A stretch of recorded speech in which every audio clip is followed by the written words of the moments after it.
You did what? Admiral Chen's voice carried the kind of deadly calm that made even hardened veterans wish they were anywhere else in the galaxy. The Caxloid ambassador's tentacles twitched nervously. We neutralized a potential military threat within our sovereign space. A hospital ship.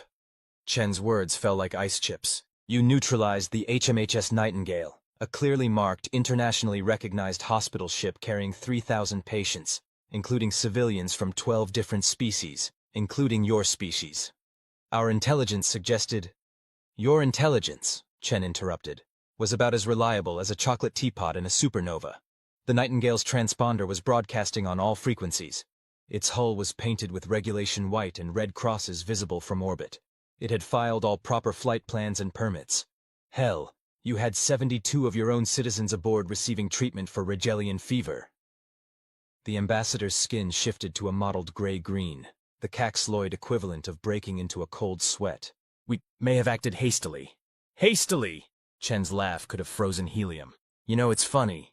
Humanity spent centuries arguing about the ethics of war. The Geneva Conventions, the Outer Worlds Treaty, the Mars Accords. We actually managed to get most of the galaxy to agree on some basic rules of engagement. Pretty impressive for a bunch of primitive bipeds, wouldn't you say? The ambassador remained silent, which was probably the smartest thing they'd done all day. And you know what the really interesting part is? Chen continued, examining his perfectly manicured nails. Throughout all those discussions, there was always one constant. You don't attack medical personnel. You don't target hospitals. And you absolutely, positively, do not blow up clearly marked hospital ships carrying thousands of helpless patients. He looked up, dark eyes glittering. Would you like to know why? The ambassador's translator crackled with static as they stammered. Our high command wishes to express deepest regret. It's not because we're nice, Chen cut in. Though we try to be. It's not because we're squeamish about violence. Trust me, we wrote the book on that. It's because even the most bloodthirsty warmonger in human history understood one simple fact. If you make medics fair game, nobody gets medical care, including your own people. He stood, straightening his immaculate uniform. But you know what? That's not even the main reason anymore. The main reason is that we've spent the last few centuries trying very, very hard to be better than our ancestors. To rise above our baser instincts. To prove that humanity could be more than just clever apes with guns. The Admiral's smile was not pleasant, and you just gave us the perfect excuse to stop trying. The first sign that the Caxloid High Command had made a terrible mistake came 3 hours later, when every human ship in their space simultaneously vanished from sensors. Not through any obvious cloaking technology or sensor jamming. They simply winked out of existence between one sweep and the next. The second sign came 2 hours after that, when their most heavily fortified military installation, Deep Space Fortress Immutable, ceased all communications. When the rescue fleet arrived, they found the station intact but completely empty. No signs of battle damage, no bodies. Just 8,000 Caxloid personnel gone without a trace, leaving half-finished meals and still warm beds behind. The third sign was when their orbital defense grid started broadcasting "Never Gonna Give You Up" on all frequencies. This was particularly concerning as none of their computer systems had any record of the song being added to their databases, and no one could figure out how to make it stop.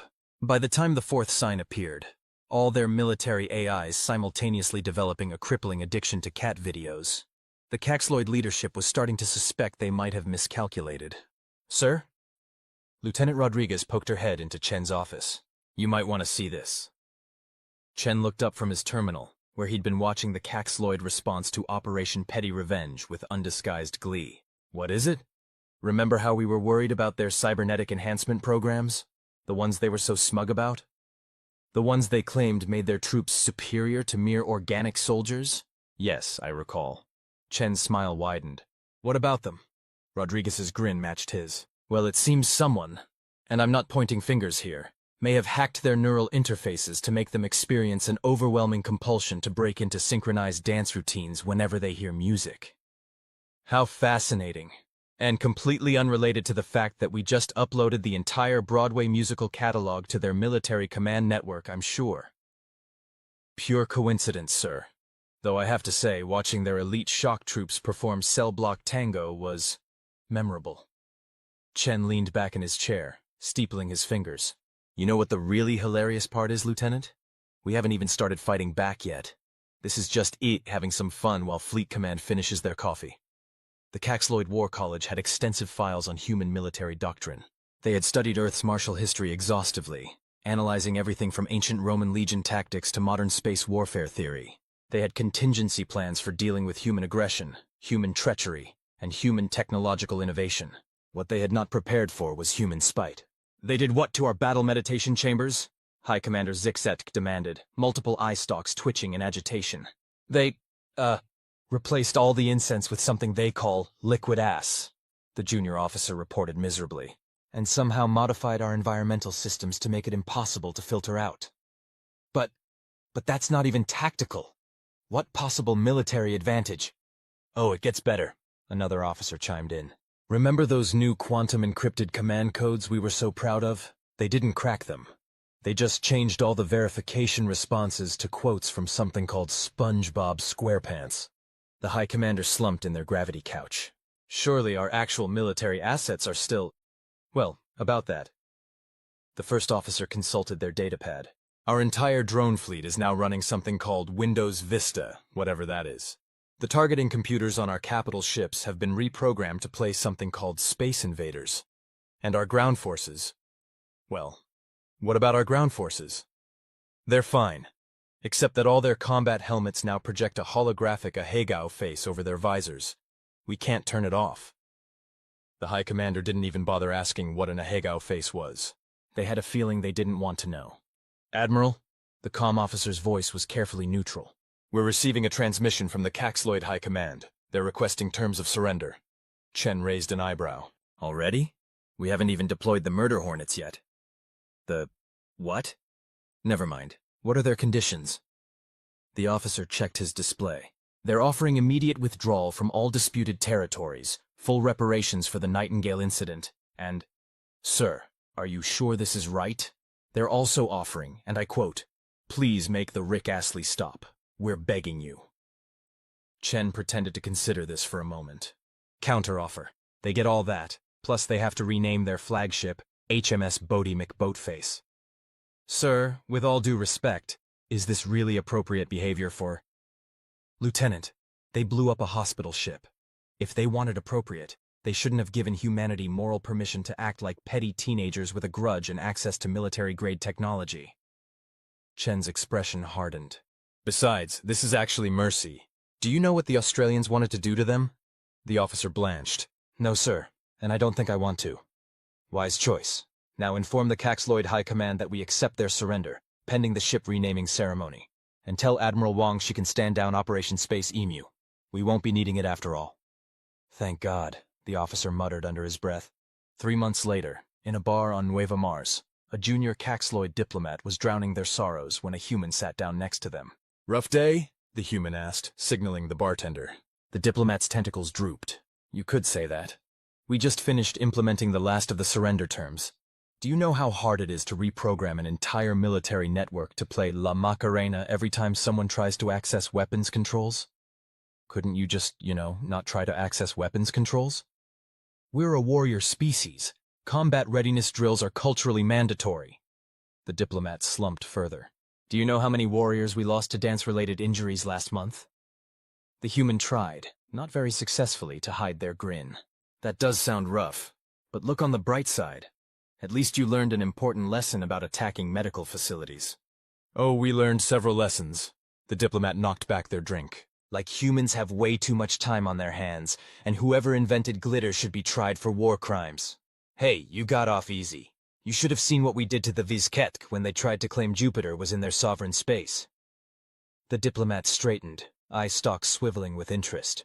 What did you do? Let's just say their ruling council still breaks out in spontaneous interpretive dance whenever someone says the word moist. The human grinned. We're not bad people, you know. We just have a very refined sense of proportional response. You replaced our entire military database with something called Neon Cat. Yeah, but we didn't kill anyone, did we? Well, except for that one guy who laughed so hard he fell into a quantum singularity. But that was technically an accident. The diplomat considered this. You know what the scariest part is? We actually gained respect in the galactic community after this. Everyone else thought we were crazy to provoke humans in the first place. Oh? The human raised an eyebrow. Why's that? There's an old saying among the elder races. Humans are like the galaxy's golden retrievers, friendly, clever, eager to help, right up until you hurt someone they're protecting. Then they're wolves with nuclear weapons and a really twisted sense of humor. The human laughed. That's pretty accurate, actually, though I would have gone with cats with anxiety disorders and orbital strike capabilities. The really infuriating part, the diplomat continued, warming to the subject, is that we can't even complain about it. Every time we try to protest your methods to the Galactic Council, they just play back the footage of the Nightingale explosion and ask what we expected to happen. Well, what did you expect? Honestly, we expected you to respond with overwhelming military force, that we could have handled. It's familiar territory. But this? The diplomat waved their tentacles expressively. You turned our entire military-industrial complex into a giant meme. Our warriors are afraid to go near computers in case they start playing something called Baby Shark. Half our fleet won't even power up their engines without first saying, "Pretty please" with sugar on top to their AI systems. And the other half? The other half is too busy trying to figure out why all their tactical displays now show something called U-face. The diplomat signaled for another drink. Do you know we had to completely rewrite our military doctrine? The new first principle is, don't make humans feel justified in being petty. The human nodded sagely. Wisdom comes from experience. Experience comes from bad decisions, the diplomat countered. Like thinking that humans would respond to an atrocity with simple violence instead of whatever you call this. We call it proportional response with style. The human stood up, leaving some credits on the bar. Oh, and by the way, that drink you just ordered? The replicator is programmed to only serve it while playing What's New Pussycat, on repeat. The diplomat's eyes stalks all focused on their glass in horror just as the first note started playing. You monsters, they whispered. The human just winked and walked away, humming along. In the aftermath of what became known as the hospital ship incident, or that time humanity weaponized musical theater in some circles, the galaxy learned several important lessons. 1. Don't attack medical facilities. This should have been obvious, but apparently some people needed a reminder. 2. Humans have a surprisingly nuanced understanding of psychological warfare, most of which seems to involve finding new and creative ways to be incredibly annoying. 3. Any species that thinks having superior technology means they can ignore basic rules of warfare probably hasn't considered how that technology can be repurposed to play Never Gonna Give You Up on infinite loop. 4. The Geneva Conventions weren't created to restrict humanity's capacity for violence. They were created to restrict humanity's capacity for creative pettiness. 5. There are far, far worse things than being defeated in honorable combat. Like having your entire battle fleet's command and control systems replaced with Tamagotchis that need constant attention, or they get sad and won't let you fire your weapons. As for Admiral Chen, he retired shortly after the incident, citing a desire to pursue other interests.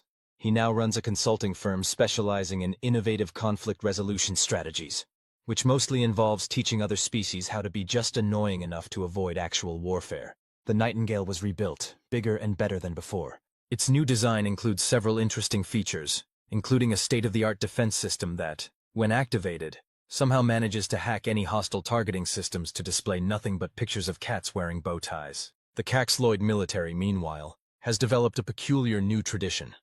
Before any major strategic decision, they ask themselves, what would humans do to us if this goes wrong? The fact that this question usually leads to immediate reconsideration of their plans is probably not a coincidence.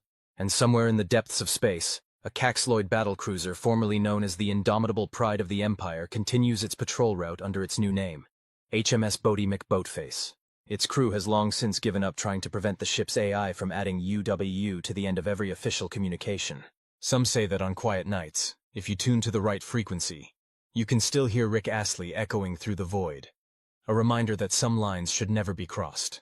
And that humanity's response to atrocity isn't always the simple violence everyone expects. Sometimes it's much, much worse. It's show tunes, and that's why we're having this mandatory galactic seminar on why you shouldn't make humans mad. A comprehensive guide to not doing stupid things. The Galactic Council representative announced to the assembled diplomats from 200 species. A Vraxian raised their crystalline appendage. Is this really necessary? Surely we all understand basic— 3 weeks ago, the representative interrupted. Someone tried to claim copyright on the concept of pizza. The humans responded by broadcasting the entire history of pineapple as a topping to their cultural database. I fail to see how that's a punishment. The claiming species were lactose-based intelligence. The mere concept of fruit on dairy caused a minor religious crisis. The room winced collectively. Another diplomat, this one a floating cloud of sentient plasma, pulsed with curiosity. But surely that was an isolated... Last month, the representative continued relentlessly. The Hzerk Consortium attempted to impose transit fees on medical supply routes. The humans responded by reprogramming their entire banking system to process transactions exclusively in something called Dogecoin. That doesn't sound so... Their economy is still trying to recover from the meme-based inflation. The representative's expression suggested they were developing a headache. And don't even get me started on what happened when the Yith Federation tried to ban coffee imports in human space. The room grew very quiet. Everyone had heard about the coffee incident. Several species were still in therapy. Meanwhile, in a secret facility on Earth's moon, which wasn't actually secret, humans just labeled it that because it sounded cooler, a special task force was hard at work. All right, team, Director Sarah Chen, yes, that Chen, it turns out spite runs in the family, addressed her staff. Status report on Operation Party Popper? A harried-looking analyst pulled up a holographic display. We've successfully mapped the entire galactic meme ecosystem. Any species that so much as thinks about violating medical neutrality gets an immediate cultural payload of early 21st century internet content. Excellent. And the emergency response protocols? Another analyst, this one sporting a t-shirt reading Spite Sciences Division, raised their hand. We've expanded beyond Rick Astley. We now have the capability to deploy everything from Nyan Cat to that one video of a guy eating corn on a drill. What about the new defensive systems? A technician who appeared to be made entirely of caffeine and bad decisions grinned manically. You're going to love this. We've developed what we're calling the reverse card protocol. Any hostile action against medical facilities automatically results in the attacking species' entire entertainment network being replaced with medical training videos. Standard medical training? 8-hour lectures on proper hand-washing techniques. In PowerPoint, with Comic Sans. Director Chen nodded approvingly. That's borderline evil. I love it. What else? Well, a quantum computing specialist chimed in. We've also perfected the why are you hitting yourself algorithm. Any weapon system targeted at medical ships automatically redirects to play practical jokes on the attacking fleet instead. Define practical jokes. Last week we tested it on some pirates. Their targeting computers now require them to solve dad jokes before weapons will fire. The specialist's grin widened. We also made their ship AI speak exclusively in Uwu. How many of them surrendered? All of them. 2 crews actually requested political asylum just to escape the Uwu speak. Director Chen paced thoughtfully. Good, good. But we need more. Something really special for serious violations. A junior researcher who had been quietly vibrating with excitement finally burst out. What about deploying K-pop? The room fell silent. Even for them, that seemed extreme. Explain, Chen commanded. Well, we've analyzed the Caxloid incident, and while the Rick Astley deployment was effective, modern problems require modern solutions. I propose Operation Boy Band, a graduated response system using increasingly catchy pop music. Go on. Level 1 is your basic earworms. Baby Shark. What does the fox say? That sort of thing. Level 2 deploys classic boy bands. Level 3 is K-pop. And for truly serious violations, the researcher paused dramatically. Level 4 is It's a Small World After All on infinite loop. My God, someone whispered. That's against the Geneva Suggestions. The Geneva Suggestions, Chen reminded them, didn't account for people bombing hospital ships. Besides, we're not hurting anyone. We're just helping them develop a deeper appreciation for musical diversity. In a bar on Nueva Mars, yes, that bar, it had become something of a diplomatic hotspot since the incident. A group of alien diplomats were sharing horror stories. And then they replaced all our military alerts with something called vines. A Zixilkian ambassador was saying, do you know how hard it is to maintain martial dignity when every incoming missile warning is just roadwork ahead? Yeah, I sure hope it does. A hegemony representative waved their sensory tentacles sympathetically. That's nothing. When one of our merchant guilds tried to corner the market on medical supplies, the humans didn't just crash our economy. They somehow made it run entirely on something called Club Penguin coins. What's a penguin? We're still not sure, but apparently they're very good at tipping icebergs. A newly arrived diplomatic aide hurried up to the group, looking disturbed. Have you seen the latest? The humans just announced they're establishing something called the Department of Tactical Trolling. The bar collectively shuddered. It gets worse, the aide continued. They're saying it's a subdivision of their medical defense forces. They're calling it preventative medicine. How is psychological warfare preventative medicine? According to their press release, and I quote, "The best treatment is prevention, and the best prevention is making sure everyone understands exactly how creatively petty we can get if they mess with our medical ships." A grizzled veteran in the corner who had survived the coffee incident spoke up for the first time. You know what the really scary part is? It's working. There hasn't been a single attack on a medical facility in months. Because everyone's terrified of ending up like the Caxloids? No, because everyone's terrified of ending up in the humans' next training exercise. Did you hear what they did to that asteroid belt that was threatening a medical transport route? The bar leaned in collectively. They reprogrammed all the mining robots to perform synchronized swimming routines, in hard vacuum, to stay alive. But that's not even a threat. Exactly. The veteran took a long drink. They did it just to prove they could. That's the thing about humans. They'll spend enormous amounts of time and resources setting up an elaborate joke just to make a point, and their point is usually, don't make us get creative. Back in the lunar facility, Director Chen was reviewing the latest reports when an alert flashed across her screen.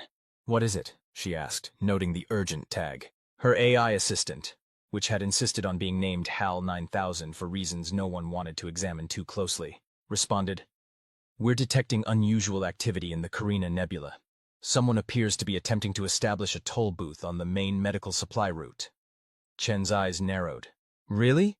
After everything that's happened, someone still wants to play this game? It appears to be a species that recently achieved FTL travel. They may not be fully aware of recent history. A slow smile spread across Chen's face. Well then, I suppose it's our duty to provide them with a proper education. Initiate Operation Jazz Hands. Are you sure? That protocol hasn't been tested outside simulations. There's no time like the present. Besides, I've always wanted to see if we could actually make an entire fleet perform Singing in the Rain, in space. With all due respect, Director, isn't that a bit excessive? Chen's smile widened. Hal, what's the first rule of human medical defense? Don't start none? Won't be none? Exactly. And the second rule? If you do start something, we will finish it in the most embarrassingly memorable way possible. Precisely. Now deploy the jazz hands, and make sure we get good footage. This one's going in the orientation video. As alerts went out and systems spun up, Chen couldn't help but reflect on how much the galaxy had changed since the hospital ship incident. They hadn't eliminated war, but they had made it significantly more embarrassing to start one. And sometimes that was enough. Besides, she thought as she watched the first reports of confused aliens trying to figure out why their ships were suddenly playing all that jazz, there were worse ways to maintain peace than through weaponized musical theater. At least they hadn't deployed the YMCA protocol. Yet. Galactic Council Advisory Notice. The following activities are now classified as asking for it. 1. Attacking medical facilities. Obvious risk level, extreme.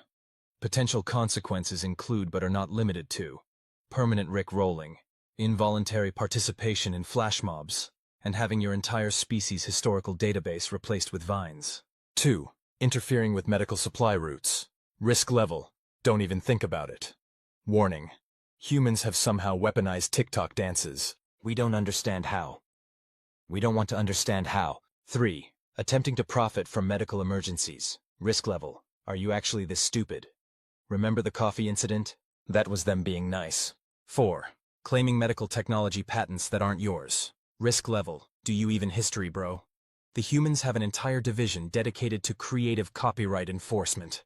Their legal team includes mimetic warfare specialists. 5. Any attempt to monopolize, restrict, or otherwise mess with medical care. Risk level, your funeral. Just don't.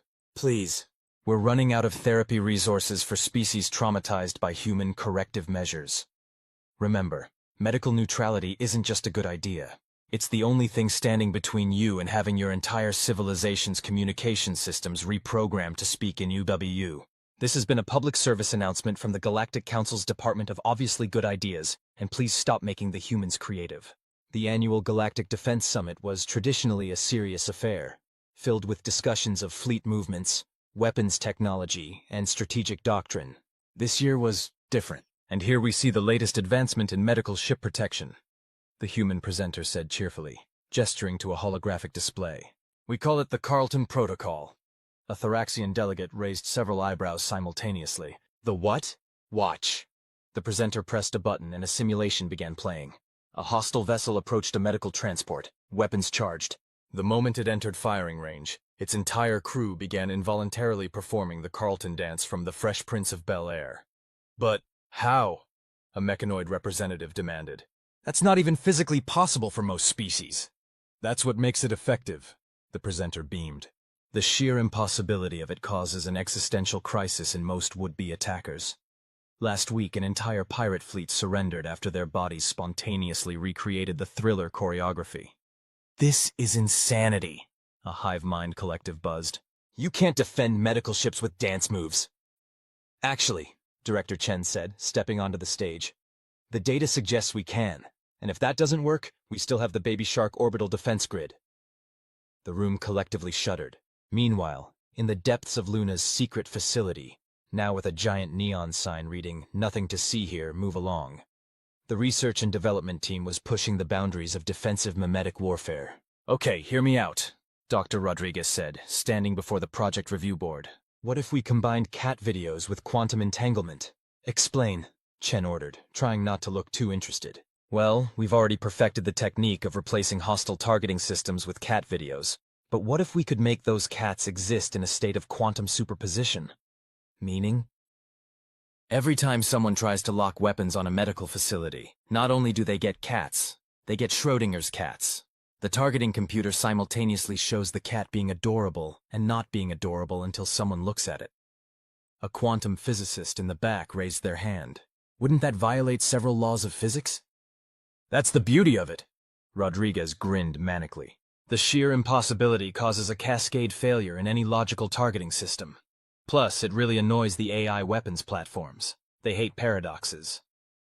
Chen considered this. Any field tests? We tried it on a simulation last week. The AI had an existential crisis and decided to become a pet groomer instead of a weapons system. Perfect. What else? Another researcher stepped forward, this one wearing a lab coat covered in what appeared to be animated memes. We've developed something we're calling the No You Protocol. When activated, it reflects any hostile action back at the attacker, but with an added layer of embarrassment. Examples? Well, last trial, when a weapons platform targeted a hospital ship, its own medical bay was suddenly filled with rubber ducks, all of which were programmed to play bass-boosted versions of their own weapons charging sound. How is that defensive? Have you ever tried to maintain military discipline while surrounded by rubber ducks making dubstep noises? In a certain bar on Nueva Mars, which had now been officially designated as a cultural exchange zone due to its high concentration of diplomatically significant shenanigans, a group of military attachés were drowning their sorrows. And then, a crystalline consciousness hiccuped, its facets reflecting the neon lights. They made our battle computers solve CAPTCHAs. But not normal CAPTCHAs. No, these ones asked us to select all images that contain existential dread. A vapor entity condensed sympathetically. Could be worse. When our automated defense network tried to scan a medical convoy, the humans somehow made it develop social anxiety. Now it apologizes before every scan and asks if it's being too intrusive. At least yours still functions, a quantum collective groaned. Ours started a blog about its feelings. The bartender, a grizzled human veteran who had seen it all, polished a glass thoughtfully. You know what your real mistake was? Assuming humans would respond to threats with violence. Isn't that normal? Sure, violence we understand. Violence is simple. But humans? The bartender shook his head. We looked at the universe and thought, you know what's scarier than death? Social awkwardness. The Galactic Council's Department of Human Containment, recently renamed from Human Management, after the previous name caused an incident involving productivity seminars and team-building exercises, was having an emergency session. They've gone too far this time, the chief administrator declared, waving a report frantically. Do you know what they've done now? Do we want to know? Several delegates asked simultaneously. Oh, you'd hate hearing about how we discovered penicillin then? Kumar chuckled. Or artificial sweeteners, or the slinky. Actually, a lot of human innovations came from people either making mistakes or deliberately ignoring the intended purpose of things. Speaking of ignoring intended purposes, O'Brien called out. I think I just figured out how to make the quantum destabilizer play music by manipulating subspace frequencies. Anyone up for converting it into the world's most overpowered speaker system? The Zekthar scientists' patches all shifted to a uniform shade of what the humans had dubbed existential dread blue. But why would you need a weapon-grade speaker system? Wave of Understanding asked, clearly dreading the answer. Need? Rodriguez laughed. Oh, you're still thinking in terms of necessity. Let me introduce you to a very important human concept. Because it would be awesome. That's not a scientific principle, one of the junior Zekthar researchers pointed out. Sure it is. Some of our greatest achievements started with someone saying, wouldn't it be cool if, followed by something that probably should have been impossible. Kumar pulled up another display. Like this modification I'm working on that would let us use the quantum field to create holographic fireworks that can be seen from orbit. Fireworks, from orbit. Flicker of Reason repeated slowly. You want to use a planet-destroying weapon to create entertainment visible from space. Well, when you say it like that, it sounds ridiculous, O'Brien said. We prefer to think of it as repurposing military technology for peaceful applications that also happen to be really cool. Besides, Kumar added, we already figured out how to make it environmentally friendly. The quantum light show function actually has negative carbon emissions. We're helping the planet while we entertain ourselves. The Zekthar research team seemed to be struggling to process this information. Their appendages were twitching in what humans had learned to recognize as their version of a stress response. Oh, Rodriguez suddenly remembered something. We should show them what the engineering team did with the cooling system. You know, the modification that lets it generate snow for indoor skiing. You made it create weather? Wave of Understanding's patches flickered rapidly. Well, yeah. The quantum cooling array was already there. We just refined it a bit. Now it can maintain perfect powder conditions for skiing, while simultaneously making hot chocolate. Kumar beamed proudly. We're calling it the Winter Wonderland Protocol. The truly terrifying part, Flicker of Reason observed to their fellow researchers, is that they're probably going to have this all working by next week. Oh no, the skiing function already works, O'Brien corrected. We tested it yesterday. Marketing wants to call it Quantum Powder TM, but we're still working on the trademark issues. Marketing? The alien's translators seemed to glitch on the word. You're planning to sell this? Effect. Turns all dramatic moments in enemy battle plans into recreations of the dramatic chipmunk video. Note. Surprisingly effective against species that don't know what a chipmunk is. 4. The Wikipedia Gambit. Status. Theoretical. Proposed effect. Redirects all tactical queries to Wikipedia, but every article is about why attacking hospitals is bad. Current issues. Test AIs keep getting lost in link chains about ancient Earth memes. 5. Ultimate weapon. The Karen Protocol. Status. Forbidden. Effect. Redacted. Note. Some lines even we won't cross. Director Chen. Remember. Our job isn't just to defend medical neutrality. It's to make violating it so embarrassing that no one would even consider it. And somewhere in deep space, a hospital ship captain received an alert about an approaching vessel with unclear intentions. They didn't reach for weapons or shields. Instead, they simply pressed a button labeled Culture Shock. The approaching ship's crew suddenly found their entire computer system replaced with something called Club Penguin, and their universal translators would only communicate in Doge speak. They withdrew without firing a shot. Much defense. Very peaceful. Wow. The end, until someone else does something stupid.